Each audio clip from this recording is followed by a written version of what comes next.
Pernah nggak sih kalian tuh nonton film Laskar Pelangi dan tiba-tiba mikir guru zaman sekarang tuh ngasih kayak Bu Muslimah nggak ya? Karena di tengah segala keterbatasan, gimana caranya seorang guru tetap jadi sosok yang pantas diteladani untuk murid-muridnya?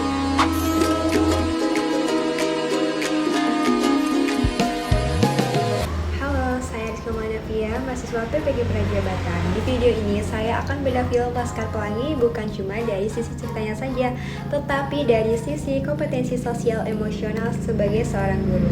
Pakai kerangka CASE, stay till the end, karena di akhir saya akan kasih insight yang mungkin belum pernah kalian pikirkan soal keteladanan guru.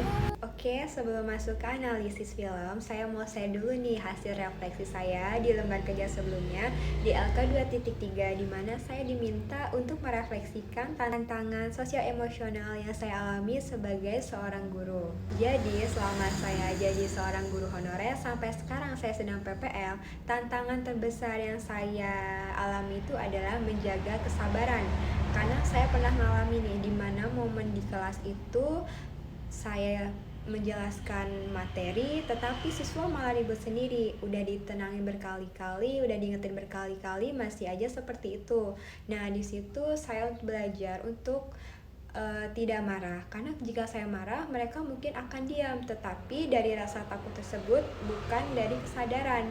Nah, makanya saya berusaha untuk tetap tenang, dan kalau memang udah tidak terkendali lagi, saya pilih untuk tegas, bukan marah. Nah, jadi ini yang di kerangka Castle disebut self-management, di mana self-management ini adalah kemampuan untuk mengatur emosi dan perilaku secara efektif di situasi yang berbeda-beda.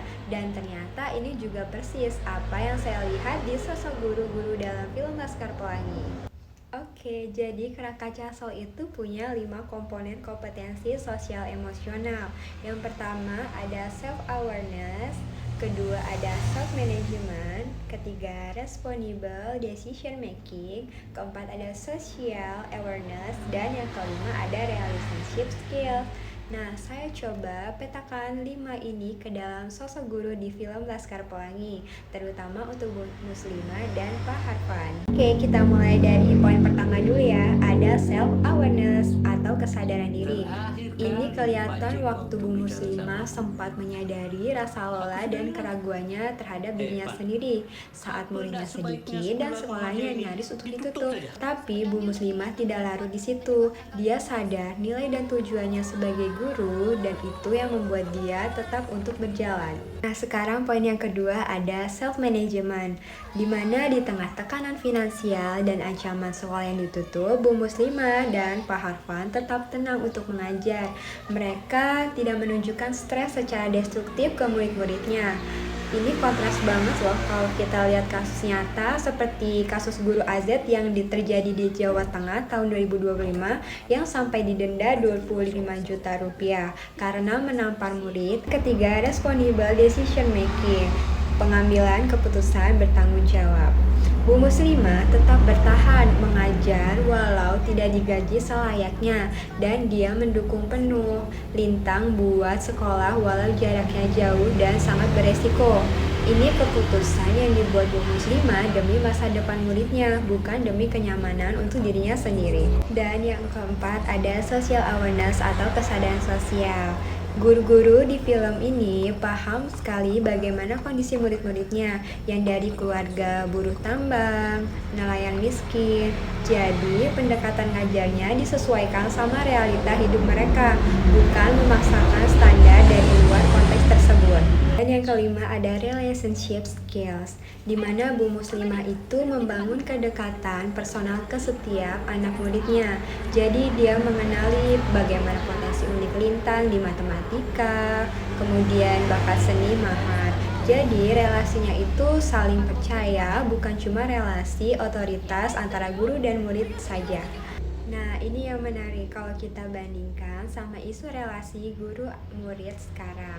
Nah, dulu guru itu ngajar dengan power, sangat dihormati. Nah, sekarang ada intervensi orang tua yang semakin banyak. Ada istilah helikopter parenting, bahkan ada kasus guru yang harus berhadapan dengan hukum karena masalah pengelolaan emosi seperti kasus Pak AZ tadi. Nah, justru disinilah PSE jadi krusial. Keteladanan guru di era sekarang tidak bisa lagi mengandalkan otoritas semata kayak dulu, tapi harus dibangun dari kompetensi sosial emosional yang matang. Persis seperti yang ditunjukkan Bu Muslimah seperti puluhan tahun lalu.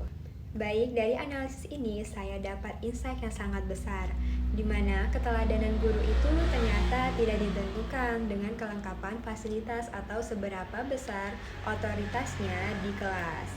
Melainkan, keteladanan itu lahir dari kompetensi sosial emosional yang matang, ya, seperti kesadaran diri, kemampuan mengatur emosi, keputusan yang bertanggung jawab, empati sosial, dan relasi yang sehat. Untuk saya pribadi, ini menjadi pengingat jika perjalanan seorang guru teladan bukan proses yang instan. Saya masih terus belajar, terutama soal gimana saya bisa tetap sabar, tetapi tetap tegas di kelas. Seperti yang saya ceritakan di awal tadi, tetapi pada film Laskar Pelangi ini memberikan saya gambar yang jelas arah pengembangan diri saya harus kemana nantinya.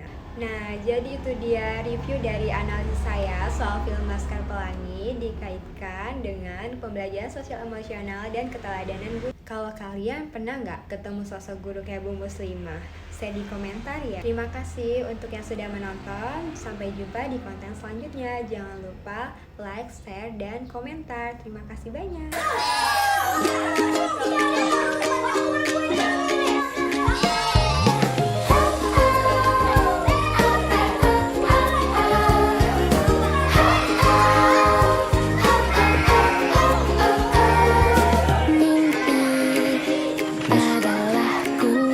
Kau ajak anak-anak itu belajar di luar sekolah saja, ya? Biar kita sama-sama bersih ya, Pak. Gila. Nanti Bakri bisa bantu. Pergilah. Laskar Pelangi takkan terikat waktu. Bebaskan mimpimu di angkasa, warnai bintang di jiwa. Menarilah dan terus tertawa, walau dunia tak seindah surga. Bersyukurlah pada yang kuasa, cinta kita di dunia Terbentuk dari cahaya yang selamanya. pas matahari menyari titik-titik air hujan yang jatuh. Hasilnya, hidup Cinta kepada hidup, memberikan senyuman abadi. Walau hidup kadang tak adil, tapi cinta lengkapi kita. Laskar Pelangi takkan terikat waktu. Bebaskan mimpimu di angkasa, warnai bintang di jiwa. Ibu akan membacakan soal. Menarilah dan 12 terus tertawa, walau dunia tak seindah surga. Bersyukurlah pada yang kuasa, Minus 80. cinta kita di dunia selamanya. Biar dalam cinta yang ada cuman keindahan, bunga-bunga bermekar.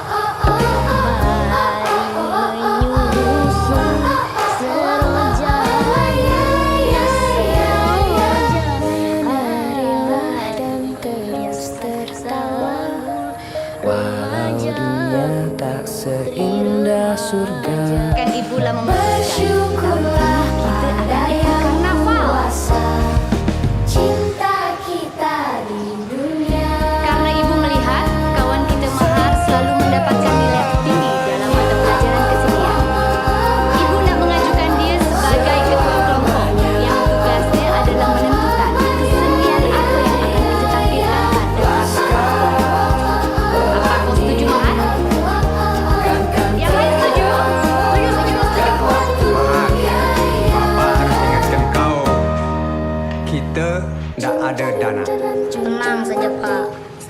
pada Mahar dan Alam.